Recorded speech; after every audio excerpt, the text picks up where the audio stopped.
ప్రభువా నా దేవా, మీ యొక్క నా తండ్రి శక్తితో నింపమని, సర్వసత్యములో నడిపించే ఆదరణకర్త పరిశుద్ధాత్ముడా మీ సహాయానికి, మీ హస్తానికి అప్పగించుకుంటూ దుష్టుడు ఆయుధాలన్నీ లాయపరుస్తున్నాయన ఈ ప్రాంగణంలో ఉన్న ప్రతి ఒక్క బిడ్డను, బయట లోపల ఉన్న ప్రతి ఒక్కరిని మీరు ఆవరించి మీ యొక్క స్వరూపం, మీ యొక్క సంపూర్ణతలో నడిపించమని అద్వితీయుడైన యేసుక్రీస్తు నామములో ప్రార్థించి వేడుకొని పొంది ఉన్నాము తండ్రి, ఆమేన్. ప్రియ దేవుని బిడ్డలారా, దేవుడు మనతో పోయిన ఆదివారము మాట్లాడినటువంటి మరి అంశాన్ని రెండవ అంశముగా పార్ట్ 2గా మనము వినబోతూ ఉన్నాం. మందిరం ఎదుట పాతాళ ద్వారాలు అనేటువంటి ఈ యొక్క ప్రత్యేకమైనటువంటి దేవుడు ఇచ్చిన ఈ యొక్క చక్కని బలమైనటువంటి అంశాన్ని బట్టి మరొకసారి దేవుడికి చప్పట్లు కొట్టి స్తోత్రాలు చెల్లిద్దాం. హల్లెలూయా, స్తోత్రం, హల్లెలూయా. మందిరపు ఎదుట పాతాళ ద్వారాలు, the doors of a hell in front of a church. దేవుని యొక్క సంఘము, మందిరము, దేవాలయం ఇవన్నీ వస్తాయి. దేవుని సంఘమ ఈ పరిశుద్ధ మందిరము దేవుడు మనందరికీ కూడా అద్భుతమైనటువంటి 43వ సంవత్సరం అనేటువంటి వయసులోకి మనమంతా వచ్చాము. ఇప్పుడు మందిరము 43 సంవత్సరాలు కనుక ఇక్కడ ఆత్మ సంబంధముగా మనమంతా 43వ వార్షికోత్సవాన్ని ఆ యొక్క ఆత్మీయ అనుభవంలో ప్రభు మనల్ని నడిపించినందుకు అందరూ చేతులు స్తోత్రాలు చెల్లిద్దాం. హల్లెలూయా, స్తోత్రం, హల్లెలూయా. ప్రియ దేవుని బిడ్డలారా, అంటే 43 సంవత్సరాలు అంటే ఇప్పుడు మనది మొదటి వార్షికోత్సవం కాదు, రెండవది కాదు, మూడవది కాదు, 10 కాదు, 20 కాదు, కానీ 43 అంటే ఈ 43వ వయస్సులోకి మనం వచ్చాము. ఇప్పుడు నిజానికి ఒక విధంగా మనల్ని అంకుల్ అని పిలాలి, ఆంటీ అని పిలాలి. ఎందుకంటే ఆ మధ్యకాల వయసులో ఇప్పుడంతా మనమంతా ఉన్నాం. చిన్న చిన్న అప్పుడప్పుడే ప్రారంభించిన నెలలు, సంవత్సరాలు అయితే ప్రారంభం కాబట్టి ఏవైనా బలహీనతలు ఉంటే ఉంటాయి. వాటిని వారు మరలా సరి చేసుకొని దేవుడిలోకి వస్తూ ఉన్న పరిస్థితులు, ఆది సంఘంలో ఉన్న లోపాలు చూస్తూ ఉన్నాం. కానీ 43 సంవత్సరాలు ఎక్కడ కూడా ఏ విధమైనటువంటి లోపమో, ఎక్కడ కూడా అవకాశం ఇవ్వకుండా పౌలు అన్నట్లుగా మనము కూడా నేను పిల్లవాడిగా ఉన్నప్పుడు పిల్లవాని వలె ప్రవర్తించాను, ఇప్పుడు 40 సంవత్సరాల వయసు వచ్చింది కాబట్టి నేను ఇప్పుడు పెద్దవాని వలె ప్రవర్తించుదుగాక. ఎందుకంటే ఈ యొక్క మధ్యకాల వయసు 43 సంవత్సరాలు అనే వయసు ఎంతో మంది మనల్ని దర్శించేటువంటి సంఘముగా దేవుడు దీవించారు. ఎంతో మంది అద్భుతమైనటువంటి ఒక నిర్మాణం, గొప్ప ఇంప్రూవ్మెంట్ అనేటువంటిది దేవుడు పెట్టారా మనం చూస్తున్నప్పుడు చాలా సుందరంగా దేవాలయాన్ని దేవుడు చకచకామని ఒక్కొక్కటి కూడా దేవుడే తీర్చిదిద్దుతూ ఉన్నారు. అది ఏదైనా సరే, ఆత్మ సంబంధంగా అవని, భౌతిక సంబంధంగా అవని, మందిరం యొక్క రూపుదిద్దే పరిస్థితి అవని, దేవుని యొక్క బిడ్డలు వర్ధిల్లే విధానం అయితేనేమి, దేవుని యొక్క శక్తిని పొందుకునే విధానం అయితేనేమి, అన్ని విధాలుగా 43 సంవత్సరాల యొక్క ఖ్యాతి మన 70 కుటుంబాలలో కూడా దేవుడు అంతకంతకు అనేకులకు దీవెనకరంగా ఉంచునుగాక. అయితే ఇప్పుడు మనకు గొప్ప అనుభవం ఏంటంటే, మన ముందు ఈ అనుభవం దేవుని బిడ్డలారా సాధారణమైన అనుభవం కాదు. మన ముందు అనుభవం ఏంటంటే పాతాళ ద్వారాలు ముందు ఉన్నాయి. ఇదే అసలైనటువంటి దేవుని బిడ్డలారా రెండవ అంశం. మొదటి అంశం మనము ఈ పాతాళ ద్వారాలు ముందు ఉన్నాయి. దేని ముందు ఉన్నాయి? సంఘం ముందు ఉన్నాయి. సంఘం ముందు ఐస్ క్రీమ్ బట్టి లేదు, సంఘం ఎదుట ఒక కిరాణా షాప్ లేదు, సంఘం ఎదుట ఏదో వ్యాపారం చేసేటువంటి ఒక వృత్తి శాలలు లేవు, సంఘం ఎదుట స్కూల్ భవనాలు లేవు, సంఘం ఎదుట ఏదో చెప్పుకోవాల్సినటువంటి పారిశ్రామిక వ్యాప్తులు లేవు. కానీ సంఘము ఎదుట ఏమున్నాయట? పాతాళ ద్వారాలు. దేవుడు బిడ్డలారా, ఎందుకు ఈ పాతాళ ద్వారాలు మాత్రమే ఉండాలి? ఎందుకు ఈ అగాధ ద్వారాలు మాత్రమే ఉండాలి? ఎందుకు 43 సంవత్సరాలని దానికి అసూయ వచ్చిందా? ఎందుకు ఈ గొప్ప ధన్యత మనం పొందుతూ ఉన్నామనేటువంటి అనేకమైనటువంటి అహంభావం దానిలో పెరుగుతూ ఉందా? మనలో సంఘం అనేటువంటి 43 సంవత్సరాలు ప్రారంభం నుంచి బండ మీద కట్టబడిన నా సంఘము, పేతురు, కేఫా, రాయప్ప అని అంటారు క్యాథలిక్ వారు. అయితే ఈ బండ అనేటువంటి దాని మీద బండ మీద నా సంఘము కడతాను. ఇదిగో నీకు పరలోకపు తాళపు చెవులు ఈ సంఘానికి నేను ఇస్తూ ఉన్నా. అయితే నీకు ఈ తాళపు చెవులు ఇచ్చాను, నువ్వు నచ్చినోళ్ళని నచ్చినట్లుగా ఇదిగో నా వాక్యం అనే వలతో ఈ తాళము ద్వారా నువ్వు నచ్చినప్పుడు దీన్ని తెరవచ్చు, అనేకులు దీనిలో తీసుకొని రావచ్చు. ఆమేన్. కాబట్టి యూదుల్ని వారిని కూడా దేవుడి మందిరంలో తీసుకొచ్చాడు.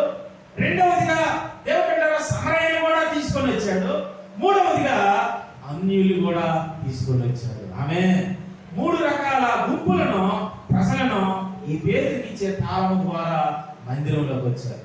ఈరోజు దేవుని యొక్క కృపలో ఆ అభిషేకము కేవలం 2024 సంవత్సరాలు వెనక్కి వెళ్తే అనాథకాల సంఘంలో ఆది సంఘంకి ఇచ్చినటువంటి ఆ తాళమే ఈ 43 సంవత్సరాలు ఉత్సవాలు చేసుకుంటున్నటువంటి తెలుగు బాపి సంఘము దేవుడు మనకి కూడా అనుగ్రహించాడు.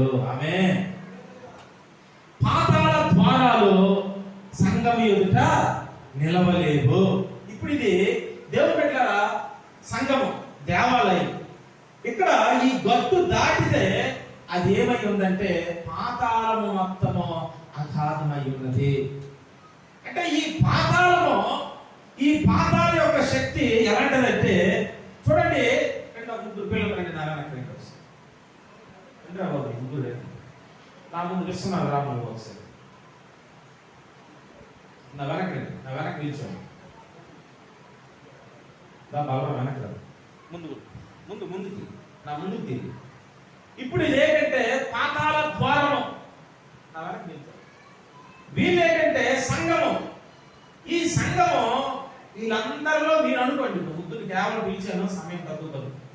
ఈ పాతాళ ద్వారాలు ఇట్లా నేను ఇటైతే ఈ పాతాళ ద్వారాలు నాకు ఎదురు వస్తూ ఉంది. నేను ఇటైతే ఇటు కూడా వస్తూ ఉంది. ముందుకెళ్తే ముందుకు వస్తూ ఉంది. సైడ్కి వెళ్తే అంటే పాతాళ ద్వారము దేన్ని వెంబడిస్తూ ఉంది? సంఘాన్ని వెంబడిస్తూ ఉంది. చూడండి, ఇంకా దేన్ని కూడా అది తెచ్చిపెట్టుకోలేదు, దేన్ని కూడా పగబెట్టుకోలేదు, దేన్ని కూడా గురి పెట్టుకోలేదు. కానీ దానికి ఇచ్చినటువంటి గురి అంతా ఏంటంటే సంఘం మీదే రాత్రి పగళ్ళు మనం పాంప్లెట్ మీద దేవుని కనుదృష్టి ఉండినట్లు పాతాళ ద్వారాలు కనుదృష్టి కూడా ఈ పరిశుద్ధ దేవాలయం మీదే ఉంది. ఇటు వెళ్తే దేవుని పెట్టారా ఇటు వస్తూ ఉంది, ఇటు వెళ్తుంటే సరే అది ఇటు వస్తూ ఉంది. చాలా సార్లు ఈ సంఘంలో ఉన్నటువంటి బిడ్డలు కొన్నిసార్లు 2 రెక్కలు నువ్వు పాతాళ ద్వారాలు అన్నమాట. ఇవన్నీ ద్వారాలు. పట్టుకో దీనికోసం చెయ్యి, ద్వారాలు. మరలా సంఘం ఏం చేస్తూ ఉందంటే వెనక్కి లాగుతూ ఉంది, పాతాళం లాగుతూ ఉంది. కానీ సంఘం ఏం చేస్తూ ఉందంటే చాలా ప్రయాసపడి ఈ ఆత్మలను మరలా వెనక్కి లాగుతూ ఉంది. మరలా ఏమవుతుందంటే మరలా ఎవడో ఒకరిని బలహీనుడిని మరలా పట్టుకొని మరలా లాగుతుంటే మరలా సంఘము ఏం చేస్తుందంటే వెనక్కి లాగుతూ ఉంది. చప్పట్లు స్వాగతం చెల్లిద్దాం. హల్లెలూయా. దేవుడు బిడ్డలారా లాగుతూ ఉంది ఎంతవరకు అంటే సాయి శక్తులా కూడా బలం ఉన్నంత వరకు, దేవుడి భూమి మీద సంఘము ఉన్నంత వరకు ఈ ఆత్మలు లాగుతుంటే పాతాళ ద్వారాలు చేతులు ఎప్పుడు కూడా చేతులు చాపి వెనక్కి తీసుకెళ్ళిపోయాను. వెనక అంటే వెనక్కి వాడిని తిప్పి నీ వెనక్కి ఉంచాను, బీపీ అనుకోవచ్చు. నువ్వు నా ముందు తిరుగు, వాడిని బీపీ అనుకోవచ్చు, వాడిని బీపీ అను. ఏం చేశాడంటే మింగేశాడు. ఎంత అద్భుతంగా అంటే ఎంత ప్రయాసపడినా పాతాళ ద్వారములకు ఒక్కసారి వెళ్ళిపోయిన తరువాత నేను ఇప్పుడు ఎంత ప్రయాసపడినా సరే వాడిని మరి సంఘంలోకి నా వల్ల కాదు. దేవుడు మిగిలిన వారి మీద కూడా ఆ పాతాళ ద్వారాలు ఎలా ఉన్నాయంటే ఎలా నేను చేయించాలి. ఈ పాతాళ ద్వారాలు రోజు ముందుకు వస్తూ ఉన్నాయి, రోజు కూడా పక్కకెళ్తూ ఉన్నాయి. అంటే సంఘము ఎదుట పాతాళ ద్వారాలు తెరుచుకునే ఉన్నాయి. అయితే నేను దీని నుంచి ఏం చేయాలంటే దేవుడు బిడ్డలారా అది ఈక్వల్ గా నా ముందు ఉంది, ఈక్వల్ గా సమాంతరంగా నా ముందు ఉంది. అయితే సమాంతరంగా ఎందుకు ఉందంటే కూడా స్వాతంత్రం చెల్లించండి. హల్లెలూయా, దేవునికి స్తోత్రం, హల్లెలూయా. ఎందుకు ఈక్వల్ గా ఉంచాడంటే ప్రస్తుతానికి దేవుడు పెట్టారా ఈ సంఘం తాలూకు గొప్పతనము ఆ పాతాల ద్వారానికి తెలియనుగాక. గతంలో ఉండాలి అని చెప్పాను. ఏంటంటే దాగోను గుడిలో దాగోను దేవత ఉంది. ఆ దేవత ఎదుట ఏం పెట్టారు? మందసాన్ని పెట్టారు. మందసం ఉన్నప్పుడు ఆ మందసం ఎదుట దాగోను దేవత ఏమైపోయింది? ముందేమో బోర్లగా పడ్డారు. రెండో రోజు చేతులు ఇరిగిపోయాయి, తల ఏమో బయటకు ఎగిరిపోయింది. దేవుడు పెట్టారు ముందు మాత్రమే లోపల ఉంది. అంటే మందసం ఎదుట పాతాళం యొక్క ఆ యొక్క దేవత చనిపోయింది అనమాట. తర్వాత మరలా కూడా ఎర్ర సముద్రము ముందుంది, ఇశ్రాయేలీయులు కూడా వారికి ముందు ఉన్నారు. అంటే అన్ని కూడా ఎదురెదురు అవుతూ ఉన్నాయి. ఎదురెదురు అవుతున్నప్పుడు ఈ సముద్రము కూడా, సముద్రం అనే లోకము, సముద్రం అనేటువంటి హేయమైనది, సముద్రం అనేటువంటి అనేక అగాధాలు ఉన్నాయి సముద్రంలో కూడా. ఇది కూడా ముంచేద్దామని ఇశ్రాయేలు దగ్గరికి వచ్చినప్పుడు దేవుడు ఏం చేశాడంటే ఆ సముద్రాన్ని కూడా ఏం చేశాడు? చీల్చాడు. ఆమేన్, హల్లెలూయా. రెండు ఓడిపోయాయి. దేవుడు పెట్టారా మూడవదిగా సంఘం ఎదుట, మరలా సంఘం ఎదుట ఇప్పుడేమొచ్చాయంటే వ్యక్తిగత జీవితంలో మనమంతా ఏకీభవిస్తూ ఉన్నాం. ఒంటరిగా నువ్వు బయటకు వెళ్ళినప్పుడు ఏముందాట? ఈ యుగ సంబంధమైన దేవత నీ ముందుకు వస్తుంది. మరలా అంటే నువ్వు ఇటు వెళ్తే ఇటు వస్తూ ఉంది. దేవుడు నువ్వు ఎటువైపు వెళ్తే ఈ యుగ సంబంధమైన దేవత నీకు అడ్డొస్తూనే ఉంది. నీకు దారి ఇవ్వట్లేదు, నీకు కన్నులకు తేటగా మార్గాన్ని చూపించనివ్వట్లేదు. ఆ సియోనులో వెళ్ళడానికి నీ పాదాలకు అది ఏం చేస్తుందంటే మసక గాని మబ్బు గాని అనేకమైనటువంటి మార్గ దోపిడీగా మార్గాన్ని మళ్ళీ చేస్తూ ఉంది ఈ యుగ సంబంధమైన దేవత. ఇప్పుడు సంఘం ఎదుట ఏమన్నాయంటే పాతాళ ద్వారాలు. ఈ పాతాళ ద్వారాలు ఎందుకు పెట్టాడంటే నువ్వు ఈ పాతాళ ద్వారాలను తుత్తునీయులు చేస్తావని. ఈ పాతాళ ద్వారాలు చేతుచావు, ఈ తలుపులు, ఈ ద్వారాల యొక్క తలుపులు చాలా తలుపులు ఉన్నాయి అన్నమాట. ఎన్ని తలుపులు అంటే ఎన్ని కోట్ల ప్రజలు వచ్చినా సరే అందులో చోటైతే ఉంది. అందరికీ బంపర్ ఆఫర్, ఏ సమస్య లేదు, అందరికీ విశాలమైన గదులు ఉన్నాయి అందులోన. కానీ బాధ ఉంటది, వేదన ఉంటది, గోరులు కొరుక్కోవాలి, నిత్యము పురుగు చావదు, అగ్ని ఆగదు. అందులో భయంకరమైనటువంటి దేవుడు మరణమైతే ఉంటది కానీ వేదన అయితే ఉంటది, విశాలమైతే ఉంటది కానీ సమాధానం శాంతి అయితే ఉండదు. అయితే ఈ సంఘము దాని ఎదుటి రోజు కూడా చూస్తున్నప్పుడు ఎలాగైనా సరే ఈ సంఘాన్ని నేను ఏం చేయాలి? దాగోను దేవత తల చేతులు విరగొట్టినట్లు దీని రెక్కలు, దీని యొక్క పైన ఉన్న భాగము, దీని కింద ఉన్న శీలలు అన్నీ కూడా సంఘం విరగొట్టును గాక. ఎంత కష్టం అంటే ఇది చాలా కష్టమైనటువంటిది. కూర్చోండి దేవుని బిడ్డ, కూర్చోండి. పాతాళ ద్వారములు నా యేసు సంఘమెదుట, పాతాళ ద్వారములు యేసయ్య సంఘమెదుట నిలువలేవు, ఎదురు లేవు, నిలువలేవు. ఆమేన్. పాతాళ ద్వారాలు సంఘం ఎదుట నిలవలేవని యేసయ్య చెప్పాడండి. ఆమేన్. దేవుడు అంటారా అయితే ఈ పాతాళ ద్వారాలు బయట ఉన్నాయి. ఈ సంఘములో నుంచి ఎవరైనా బయటికి వెళ్తారా, ఎవరైనా వస్తారా, వెంటనే ఆవరించేద్దాం, వెంటనే లాక్కొని పోదాం, వెంటనే మింగేద్దామని ఈ గుమ్మము గాని నువ్వు దాటిన మరుక్షణమే, పాదము పెట్టిన మరుక్షణమే బయట వాడు ఏం చేస్తున్నాడంటే ద్వారాలు తెలుసుకొని ఉన్నాడు. అంటే బయటకంటే బయటకు వెళ్ళొద్దా ఏంటంటే మందిరంలో నాకు ఉండిపోవాలా, మరి మాకు గృహాలు వద్దా, మాకు పనులు వద్దా, నేను అది అనట్లేదు. మందిరం అంటే, దేవాలయం అంటే, సంఘం అంటే దేవుడు నీకు ఇచ్చినటువంటి జీవితము. ఆమేన్. ఈ జీవితం అనే సంఘములో, బ్రతుకనే సంఘములో, కార్యాలనే సంఘములో, క్రియలనే సంఘం నువ్వు దాంట్లోనే నువ్వు ఏది చేసినా అందులోనే నువ్వు ఉండాలి తప్ప అందులో నుంచి బయటికి వెళ్ళిన మరుక్షణంలో ఏం చేస్తాడంటే లోకంలో చాలా భయంకరమైనటువంటి పరిస్థితులు. పోయిన మందిరము కోసం పార్ట్ 1లో ఏ రీతిగా దేవుని దేవాలయం కోసం ఆ శృంగారమైన రాళ్ళన్నీ యేసయ్యకి చూపించి, చూసా ప్రభా ఈ మందిరంలో ఎంత అద్భుతంగా కట్టారని అంటున్నప్పుడు అది ఒక్కటి కూడా నిలవదు అంటున్నాడు. కారణము లోపల ఏమి లేదట, లోపల ఏం లేదన్న. 2 అంశాలు చెప్పాను కదా. భీములు దానికి ముందు పసర భీము లేకపోయినా అది అలా విశాలం అయిపోతూనే ఉన్నది, పెరుగుతూనే ఉన్నది అన్నాను.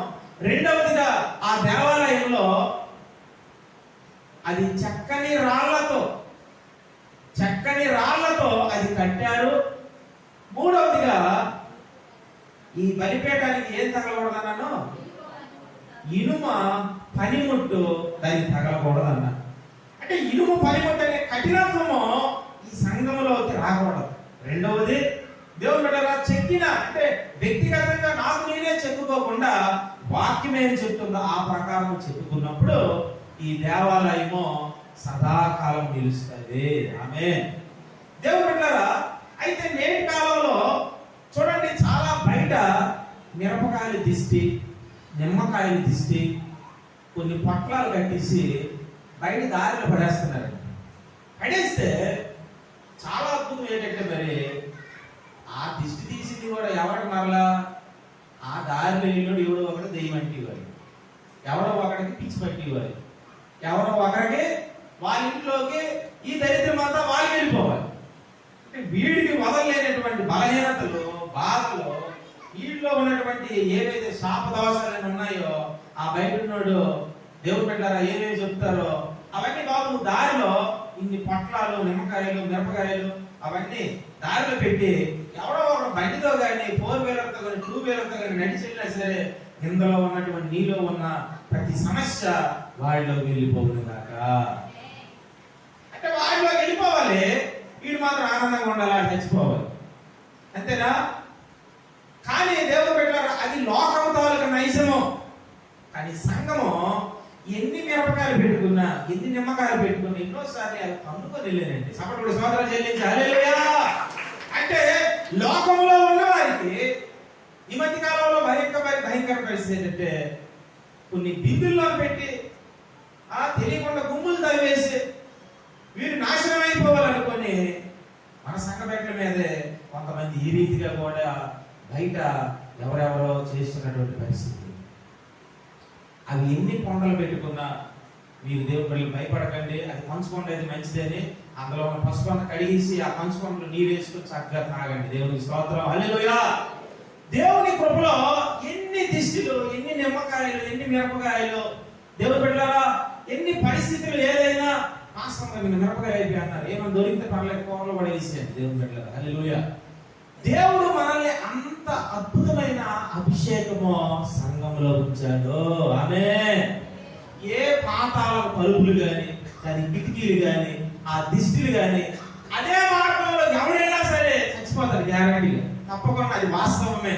కానీ నువ్వు నేను వెళ్ళినప్పుడు మాత్రము అది ఆలోచిస్తుంది, అమ్మో వీడు వస్తున్నాడు అనుకొని, ఈమె వస్తుంది అనుకొని నిన్ను కాదు కదా ఇంట్లో ఉన్న ఎవరి మీద కూడా ఏ శక్తి కూడా, అంటే మైటీ అంటే దుష్టుడు, ఆల్ మైటీ అంటే మన ప్రభువు. ఆమేన్. మన సర్వశక్తి కలిగిన ప్రభు దగ్గర ఈ దేవాలయంలో ఈ పరిశుద్ధ మందిరం ఎదుట ఏ పాతాల చక్రాలు కానీ, ఏ పాతాల యొక్క పన్నాగాలు కానీ, ఏ పాతాల యొక్క ప్రబోధాలు కానీ నీ మీదకి, నీ పిల్లల మీదకి, కుటుంబాల మీదకి దాడి చేయకూడదు కాక. అయితే దేవుడు బిడ్డలారా అది దాడి చేయకుండా ఉండాలంటే మనం మాత్రము అందులో ఉండాలి, మందిరంలో ఉండాలి, మన మందిరం అనుభవంలో ఉండాలి, దేవాలయం అయినటువంటి ఆత్మీయ ఎదుగుదలలో ఉండాలి.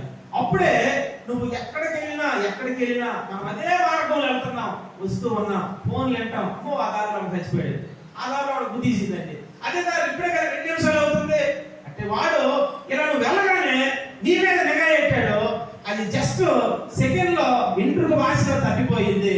అయితే వాడు పిచ్చెక్కిపోయి ఆ దారిలో దాటిపోయాడు, ఆయన దాటిపోయిందిరా అయ్యో అనుకొని ఆ దారిలో అమాయకంగా ఉన్నటువంటి ఉన్నటువంటి ఈ బలహీనుడిని, లోకంలో ఉన్నటువంటి రక్షణ లేని వాడిని, సంఘంలో ఉండలేని వాడిని వాడికి కాటు వేస్తూ ఉంది. ఎంత ఘోరం కదా, ఎంత భయంకరమైన పరిస్థితి కదా. దేవుడు ఈ సంఘం యొక్క ఆధిక్యత మనకి ఆత్మలో గ్రహిస్తే తప్ప ఎందుకు ప్రభు నీవు పేతురు ఈ బండ మీద నా సంఘమును కట్టుదును, పాతాళ లోక ద్వారములు దాని ఎదుట నిలవనేరవని నేను నీతో చెప్పుచున్నాను. ఈ పాతాళ లోక ద్వారాలు మన దగ్గరే ఉన్నాయి, బయటే ఉన్నాయి. అయితే ఎంతవరకు తెలుసా? ఎంతవరకు అంటే సంఘము ఎత్తబడిపోతుంది ఒక్క నిమిషంలో. రెప్ప పాటులో ఎత్తబడిపోయేసరికి పాతాళ ద్వారాలు ఎగరలేదు, పాతాళ ద్వారాలు కిందకి వెళ్ళిపోతాయి అన్నమాట. మనం మాత్రము పైకి వెళ్ళిపోతాం. అయితే అంతవరకు రెక్కలు వచ్చినటువంటి ఆ యొక్క దేవుడు బోర శబ్దం వరకు ఎదురెదురుగా పెట్టాడు అనమాట. దీనికి ఒక పోటీ అన్నమాట. ఇప్పుడు మనకు రోజు కూడా వాడికి తల లేదు, ఆల్రెడీ సిలువలో తల విరిగిపోయింది, చిత్త అయిపోయింది, మొండి నుంచి తోక వరకు మాత్రమే వాడు జాడిస్తూ ఉన్నాడు. దేవుడు వాడి మీద రోజు కూడా పుత్తునీళ్ళు చేసే అభిషేకం కావాలి. అయితే ఆ అభిషేకానికి పేరేంటంటే చూడండి, ఇప్పుడు మనం చదువుకున్నటువంటి పరిశుద్ధ గ్రంథంలో మరొకసారి ఆ దేవుని బిడ్డలారా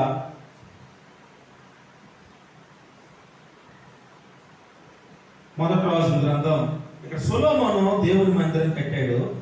కట్టి ఈ 6వ వచనంలో, 6వ అధ్యాయం 6వ వచనంలో క్రింది అంతస్తు గది 5 మూరల వెడల్పు, మధ్య అంతస్తు గది 6 మూరల వెడల్పు, 3వ అంతస్తు గది 7 మూరల వెడల్పు, ఏమనగా దూరములో మందిరపు గోడ లోపల ఆనకుండా మందిరపు గోడ చుట్టూ బయట తట్టున చిమ్మురాళ్ళు ఉంచబడిను. ఇవే రాళ్ళు అంటే చిమ్మురాళ్ళు. ఈ చిమ్మురాళ్ళు అనేవి ఇంగ్లీష్ లో చూస్తే దానికి చిమ్మ అనేది లేదు, కానీ దేవుని బిడ్డలారా దేవుని మందిరానికి, టెంపుల్ కి సంబంధించినటువంటి స్టోన్స్ ఇవి. ఈ చిమ్మురాళ్ళు ఎక్కడా కూడా ఈ మందిరానికి భీములు ఉన్నాయి, దీనికి చుట్టూ కూడా గదులు కూడా ప్రస్తుతానికి లేకపోయినా ఆత్మ సంబంధంగా మాత్రము చుట్టూ కూడా గదులు అనేవి ఉన్నాయి. గదులంటే నువ్వు నేనే, చుట్టూ మన గృహాలే. ఎక్కడికి వెళ్ళా సరే పలానా వీధిలో, ఈ వెనక వీధిలో, పక్క వీధిలో ఇవన్నీ ఏమై ఉన్నాయంటే ఆత్మ సంబంధంగా గదులై ఉన్నాం మనమంతా. దేవుడు ఈ చిమ్మురాళ్ళు ఉంచబడిను. అయితే 7వ వచనం చూడండి. అయితే మందిరము కట్టు సమయమున అది ముందుగా సిద్ధపరిచి తెచ్చిన రాళ్లతో కట్టబడిను. మందిరము కట్టు స్థలమున సుత్తె, గొడ్డలి మొదలైన ఇనుపు పనిముట్లు ధ్వని ఎంత మాత్రమునో వినబడలేదు. సుత్తె, గొడ్డలి, సుత్తె సౌండ్ కానీ గొడ్డల సౌండ్ కానీ మందిరం లోపల ఈ యొక్క పరిశుద్ధ ఆవరణలో వినపడకూడదు. అంటే సుత్తె కూడా ఇనుమే. దేవుడి బిడ్డల తర్వాత ఏంటి? రెండవది గొడ్డలి, ఇది కూడా ఇనుమే. ఇవి కూడా దేవుడి బిడ్డల శబ్దము, ధ్వని రాకుండా. అంటే ఎంత సున్నితంగా మాంసపు హృదయం కనుక, అది చాలా సున్నితమైనటువంటి మనసు కనుక చాలా అద్భుతంగా ఆయన ప్రాణముతో కట్టాడనమాట, ఆయన రక్తముతో కట్టాడనమాట. దేవుడు ఇది ఆత్మ సంబంధంగా మీరు భావించండి. భౌతిక సంబంధమైన వస్తువుల్ని మీరు ఆలోచిస్తూ ఆత్మ సంబంధమైనటువంటి ఇది దేవుని నా వాక్యము అగ్ని వంటిది, బండను బదలకొట్టే శుద్ధి అన్నాడు. అంటే భౌతికమైన బండల బదలకొట్టే శుద్ధులు ఉన్నాయి, ఆత్మ సంబంధమైన హృదయాన్ని బదలకొట్టే వాక్యం అనే శుద్ధి ఉంది. దేవుని సంగమా ఈ లోపల కూడా శుద్ధి శబ్దం రాకుండా, ఏ మాత్రం కూడా గొడ్డలి శబ్దం రాకుండా వీరు చక్కని చిమ్మురాలు ఉంచారు, నిర్మాణం చేశారు. ఇది ఒక ఎత్తు అయితే, మరొక ఎత్తు ఏంటంటే చూడండి, నిర్మాకాండం 20వ అధ్యాయము. ఇక్కడ చాలా బాగుంటుంది చూడండి. నిర్మాకాండం 20వ అధ్యాయము. దేవుని బిడ్డలారా అక్కడ 23వ వచనం, మీరు నన్ను కొలుచుచు వెండి దేవతలైనను బంగారు దేవతలైనను చేసుకోకూడదు, మంటి బలిపీఠమును నా కొరకు చేసి దాని మీద నీ దహన బలులను, సమాధాన బలులను, నీ గొర్రెలను, నీ ఎద్దులను అర్పింపవలెను. నేను నా నామమును జ్ఞాపకార్థముగా ఉంచి ప్రతి స్థలంలోనూ యోధకు వచ్చి నిన్ను ఆశీర్వదించెదను. ఇక్కడ ఏమంటాడంటే నువ్వు వెళ్ళే ప్రతి స్థలానికి, నువ్వు ఎక్కడ వ్యాపారం చేస్తావో, ఎక్కడ మంగళూరు వెళ్తావో, చెన్నై వెళ్తావో, కన్యాకుమారి వెళ్తావో, దేవుడు పెట్టారా ఏ దేశం వెళ్తావో, ఏ రాష్ట్రం వెళ్తావో, దేవుడు అద్భుతమైనటువంటి సంఘంలో ఉన్న బిడ్డలకు ప్రతి స్థలంలో ప్రభువు నీ యొద్దకు వచ్చి నిన్ను దీవించును కాక. దీవిస్తాడు ఆయన, వాగ్దానం వేస్తూ ఉన్నాడు. ఈ సంవత్సరం దేవుడు పెట్టారా నువ్వు ఎక్కడికి వెళ్ళినా నీకు వాగ్దానం దేవుడు. ఇది మాట పట్టుకో. ఈ యొక్క 24వ వచనం, 24వ వచనం నువ్వు నమ్ము. అయ్యా ప్రతి స్థలంలో నువ్వు నా యొద్దకు వస్తానన్నావు కదా. రాత్రి వేళ వెళ్ళినా, మధ్యాహ్నం వెళ్ళినా, రాత్రి వెళ్ళినా, పగలు వెళ్ళినా, సాయంత్రం వెళ్ళినా, ఎక్కడికి వెళ్ళినా ఇది వాగ్దానం పట్టుకొని దేవుడు కడగాలి, ఆశీర్వదిస్తాడు. అయితే అక్కడ ఏ బలిపీఠం కట్టాలి? మట్టి బలిపీఠం కట్టాలి. దేవుడి సంగమా యెహోవా యొక్క బలిపీఠము పడి ఉండగా అని రాజుల గ్రంథంలో ఏలియా గారు పడిపోయిన బలిపీఠాన్ని అది యెహోవా బలిపీఠం. అయితే ఎక్కడేంటంటే మట్టి బలిపీఠం అట. మట్టి బలిపీఠం దేనికి సాదృశ్యంగా ఉందంటే చాలా బలిపీఠాలు ఉన్నాయి. బంగారు బలిపీఠం ఉంది. దేవుడు పెట్టారా చాలా విలువైన రాళ్ళతో కట్టే బలిపీఠాలు ఉన్నాయి. కానీ ఇక్కడ మనకి 43వ సంవత్సరం అనుభవంలోకి వెళ్తున్నటువంటి దేవుని యొక్క అనుభవం కలిగిన బిడ్డలకు మట్టి బలిపీఠం అనుభవము ఉండునుగాక. ఈ మట్టి అంటే ఏంటంటే తగ్గింపునకు సూచన. ఆమేన్. ఎంతగా మనం దేవుని బిడ్డలారా ఒకరికి ఒకరు ప్రేమ స్వభావాలతో, ఇచ్చిపుచ్చుకునే గౌరవ స్వభావాలతో, కొన్నిసార్లు మనకు మనమే ఏదేదో అనుకున్నట్లు కాకుండా అందరూ కూడా కలుపుకున్నట్లు ఉండాలి. ఆమేన్. దాన్ని ఏంటంటే మన లోపల మట్టి బలిపీఠం ఉన్నదని అర్థం. అంటే మన్ను ఎక్కడైతే కింద ఉందో మన్ను దగ్గర ఆ బలిపీఠం దగ్గర మోకరించాలి. అలాగే మన లోపల ఈ మట్టి అనేటువంటి స్వభావము దేవుడు బలిపీఠం అనేటువంటి తగ్గింపు, ఒకరికొకరు తగ్గింపుతో ఒకరికొకరు తను తాను తగ్గించుకుని వాడు హెచ్చరించబడతారు అన్నట్లుగా మనలో ఒకరికి ఒకరు బయటలో కాదు, మనమంతా ఒక తండ్రిగా, ఒక సంఘముగా, ఒక పరలోకంగా ఇక్కడ ప్రతి క్షణము కూడా మనము కూడుకుంటూ ఉన్నాం. దేవుడు పెట్టారా చాలా సంఘాల్లో ఈ ఆధిక్యత లేక హెచ్చింపులు వెళ్ళిపోయి చాలా మంది దేవుడు పెట్టారా అనేక భేదాలతో రకరకాలుగా విడిపోతూ ఉన్నారు. చిందరవందర అయిపోతూ ఉంది. కారణం ఏంటంటే వారికి బంగారు బలిపీఠాలు ఉన్నాయి, వజ్రాలతో కట్టే బలిపీఠాలు ఉన్నాయి, విలువైన రాళ్ళతో కట్టే బలిపీఠాలు ఉన్నాయి. కానీ ఏ బలిపీఠం లేదు, మట్టి బలిపీఠము లేకపోవటం అందుకు కారణం. ఈరోజు మన జీవితాల్లో తగ్గించుకునేటువంటి ఒకరికొకరు ప్రేమ స్వభావాలకు తగ్గించుకునేటువంటి దేవుని మనసుతో మనం ముందుకెళ్ళినప్పుడు దేవుడు బిడ్డలారా ఇది అనేక పురస్కారాలు చేసుకోవడానికి దేవుడు అవకాశం ఇచ్చింది కాక. ఆమేన్. రెండవదిగా దేవుని సంఘం అక్కడ మరి మట్టి బలిపీఠం తరువాత చూడండి 25వ వచనం, నీవు నాకు రాళ్లతో బలిపీఠమును చేయనప్పుడు మలిచిన రాళ్లతో దానిని కట్టకూడదు. మహా పోయిన వారము అవే రాళ్ళు, అవి చక్కని రాళ్లతో కట్టకూడదు అన్నాడు. ఎక్కడ ఏం అంటున్నాడు? మలచని రాళ్లతో. రాళ్ళు ఎవరైనా మలుస్తారా? మలిచిన రాళ్ళతో కట్టకూడదు అంటున్నాడు. అంతే కదా. దేవుడు పెట్టారా మలిచిన రాళ్లతో. పోయిన ఆధారం ఏం చెప్పాను? చక్కని రాళ్లతో. అంటే చెక్కకూడదు, డైరెక్ట్ మనం చెక్కి తేకూడదు. దేవుడికి అప్పగించి నువ్వే చెప్పు ప్రభువా, ఇదిగో నా జీవితము, 10 ఆజ్ఞలు చెప్తావు, 613 ఆజ్ఞలు చెప్తావు, ఇన్ని ఆజ్ఞలు చెప్తావు, నీ ఆజ్ఞలన్నింటికి ఇదిగో నా జీవితం ప్రభువా అని ఆయన ఎదురు నిలబడాలి. ఇక్కడ కూడా దేవుడు పెట్టారా మలిచిన రాళ్లతో దాన్ని కట్టకూడదు. చూడండి, ఇప్పుడు 4 కొనలు ఉన్నాయి మందిరం చుట్టూ. ఇక్కడేమో మేస్త్రి గారు పెట్టినప్పుడు గోడ తూర్పు వైపు తిరగాలంటే దాన్ని ఇలా పెడతారు, నిటారుగా పెడతారు. అటుగా వచ్చినప్పుడు దేవుడు పెట్టారా త్రిభుజాకారంలో పెడతారు. అంటే ఇలా వచ్చినప్పుడు అక్కడ మలుస్తూ ఉన్నాడు అన్నమాట. ఆయన జ్ఞానం బట్టి దాన్ని మలుస్తూ ఉన్నాడు. ఆయన ఆలోచన బట్టి ఇంకా కొంచెము పక్కకి వేరే గది కావాలంటే ఇక్కడ ఒక రూము, అక్కడ ఒక రూము, ఇచ్చారు పెద్ద చర్చిలో ఉన్నట్లయితే అక్కడ ఒక రూమ్, ఇక్కడ దాన్ని మలుస్తూ ఉన్నారు అన్నమాట. ఎక్కడేటంటే మలచకూడదు. ఆత్మ సంబంధమైన ఆలయముగా మనము పాతాళ ద్వారాలు ఎదుట నిలబడాలంటే మన రాళ్ళు అనేటువంటి మలుపులు దేవుడే తిప్పునుగాక. ఆమేన్. అంటే అభివృద్ధికి వెళ్ళినప్పుడు మంచి స్థాయికి మనం దేవుడు తీసుకెళ్తున్నప్పుడు మనకు మనమే మలుపులు తిరగకుండా దేవుడు పెట్టారా దేవుడిలో మనం ఉన్నప్పుడు ఎంత అద్భుతంగా ఉంటామంటే అంత అద్భుతంగా దేవుడు మనల్ని ఉంచుతాడు. ఇంకా తర్వాత చెప్తూ ఉన్నాడు, దానికి నీ పనిముట్టు తగలనిచ్చిన యెడల అది అపవిత్రమగును. పనిముట్టు అంటే మలుపులు తిప్పే పనిముట్లు పట్టుకొని, ఇది నేను అనుకున్నట్లుగా మనం ఎవరమో కూడా ఆత్మ సమానమైన దేవుని యొక్క మందిరాన్ని మలుపులు మనం తిప్పకూడదు. మలుపులు తిప్పేవాడు దేవుడే. ఆమేన్. దేవుడి సంగమా, మన ప్రతి పరిస్థితుల్లో అలా ఉన్నప్పుడు అద్భుతమైన దేవుడు మందిరాన్ని దీవిస్తాడు. మూడవదిగా 26వ వచనం అందులోని, మరియు నా బలిపీఠం మీద నీ దిగంబరత్వము కనబడక ఉండునట్లు మెట్ల మీదుగా దానిని ఎక్కకూడదు. మెట్ల మీదట మందిరం మీద లోపలికి దిగంబరత్వము. చాలా సార్లు లుంగీలు పట్టుకొని వచ్చేస్తూ ఉంటారు.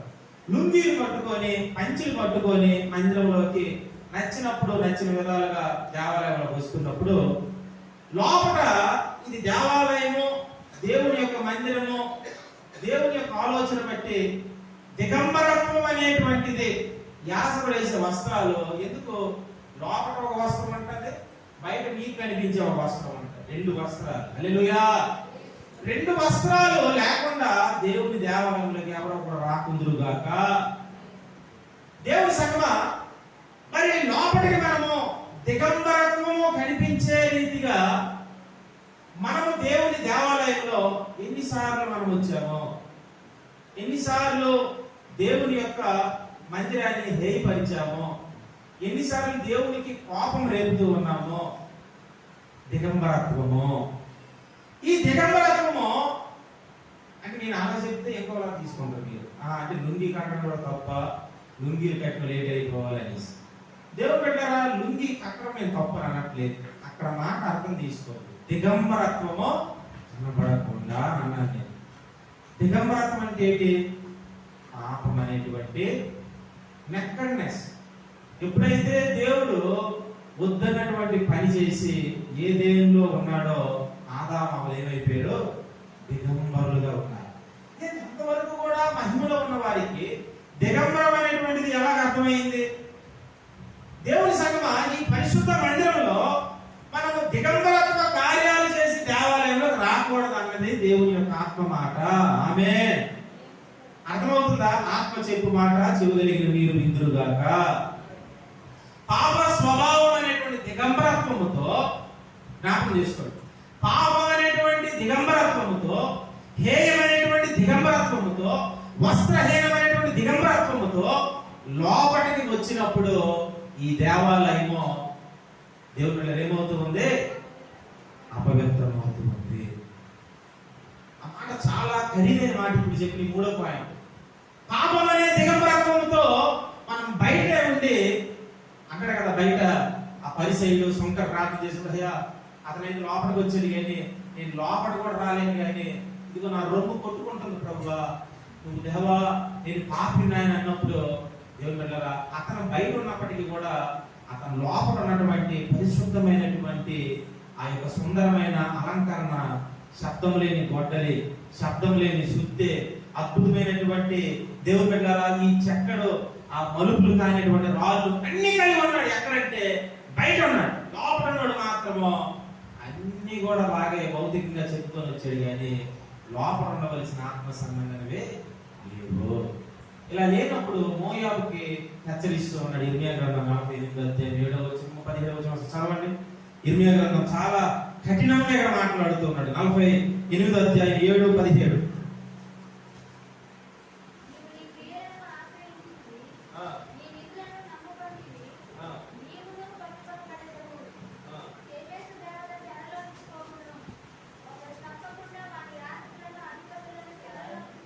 నీవు నీ క్రియలను ఆశ్రయించితివి, నీ నిధులను నమ్ముకొంటివి, నీవును పట్టుకొనబడదువు.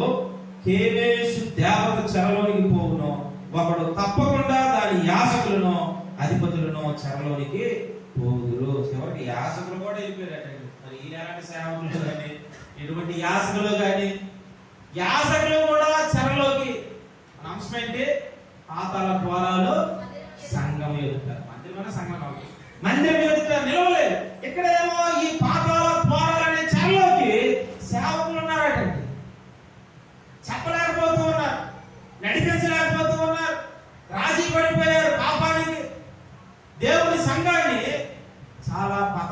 తీసుకెళ్లారు కాబట్టి దేవుడు సేవకుడు కూడా వదలలేదు. 17 వచనం అందులోనే.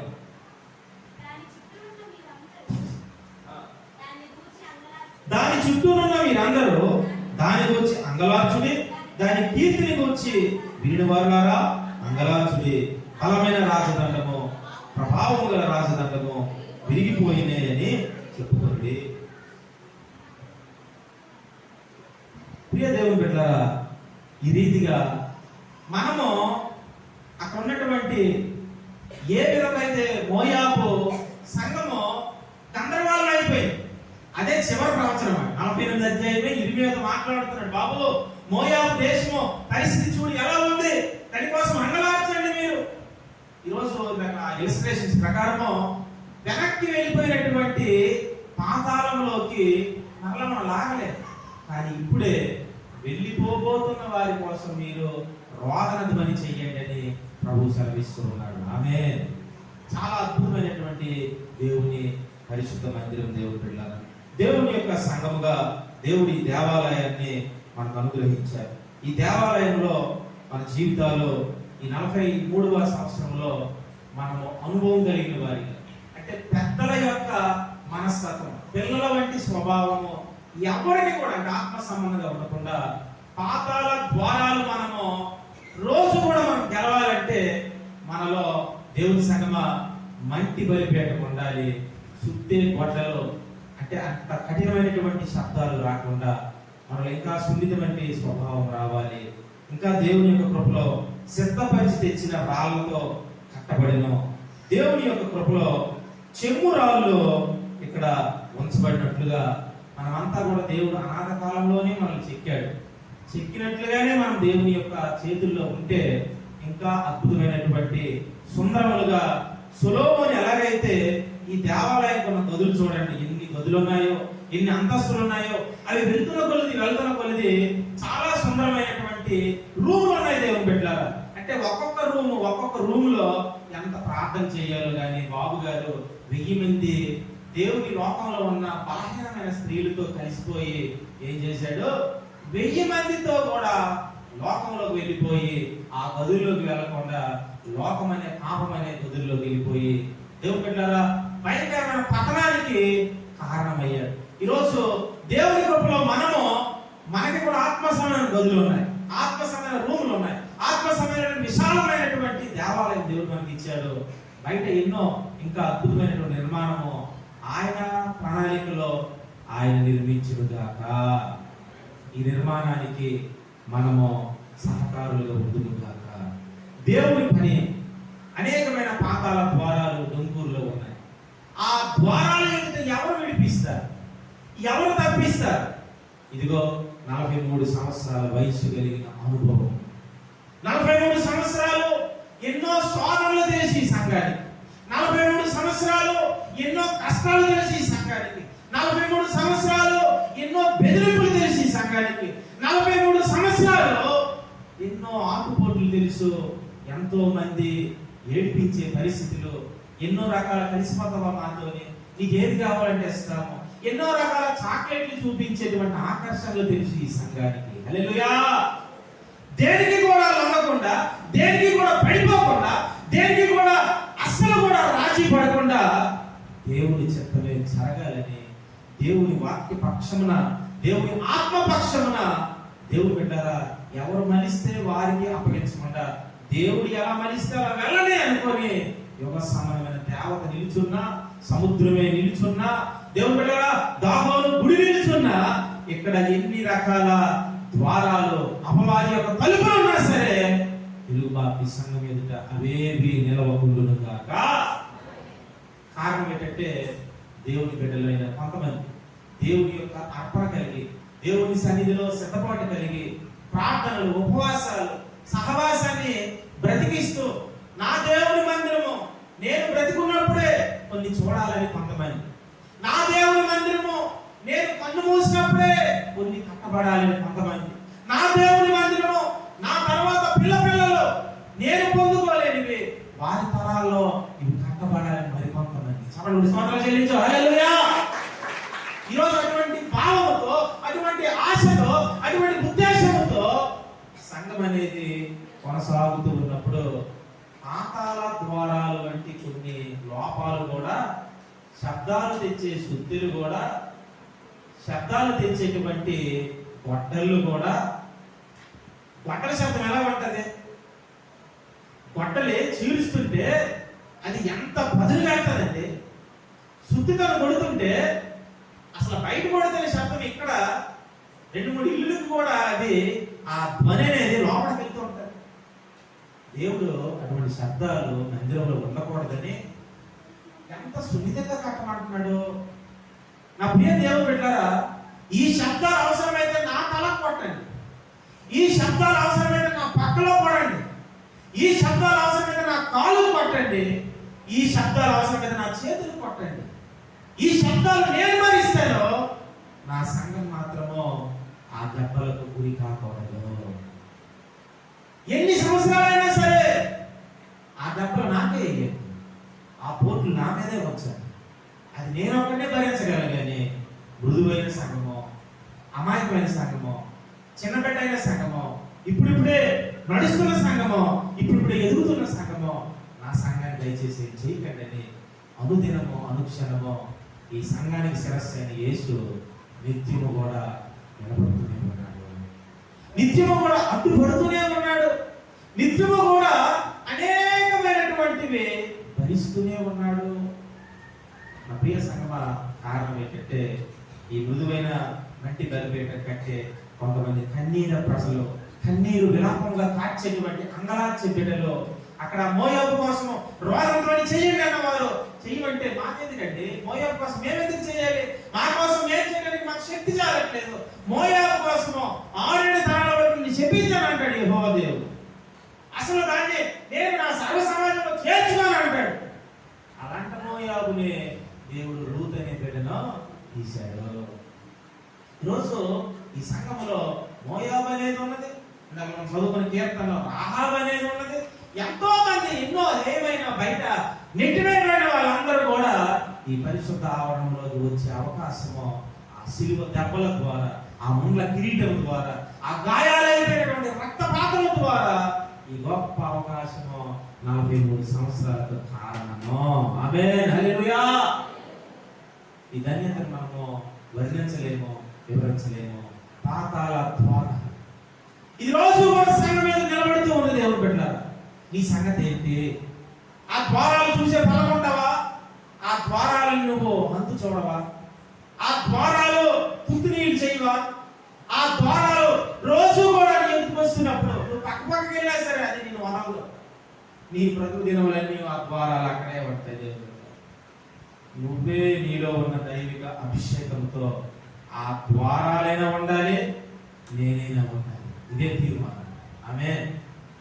ద్వారాల సంగతి ఈ బ్రతుకు కాలమంతా కూడా ఆ ద్వారాల సంగతి దేవుడు పెట్టారా, నీ యొక్క శక్తి ద్వారా, నీ ప్రార్థన అభిషేకం ద్వారా దాన్ని రోజు కూడా దాని మీద నీ పాలు ఉండాలి తప్ప దాని యొక్క గుమ్మము నీ తలమే ఉండకూడదు.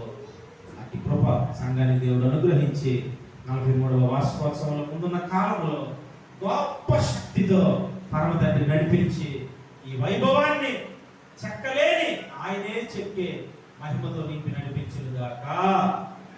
ప్రార్థన చేసుకుందాం. విన్న వాక్యము మనలో ఫలించులాగున ప్రార్థన చేసుకున్న దేవుడు బిడ్డలారా, ప్రేరేపింపబడిన వారు ఒక దయచేసి వచ్చి ప్రార్థన చేయండి. విన్న వాక్యము ఫలించులాగున మనందరి పక్షంలో ఒక ప్రార్థన చేస్తారు. ప్రేరేపింపబడిన వారు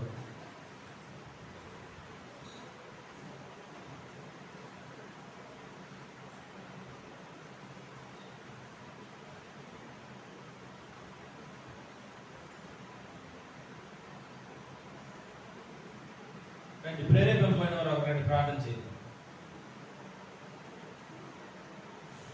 దేవుడికి స్తోత్రం, హల్లెలూయా. వాస్తవంగా వచ్చి ప్రార్థన చేస్తాం.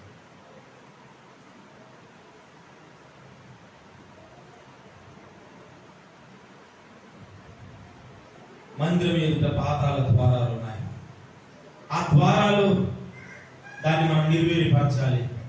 మన బ్రతుకుకాలం అంతా ఆ ద్వారాలను మనం లయపరచాలి. ప్రార్థన చేసుకుందాం, ప్రార్థన చేసుకుందాం, ప్రార్థన చేసుకుందాం. దేవుడు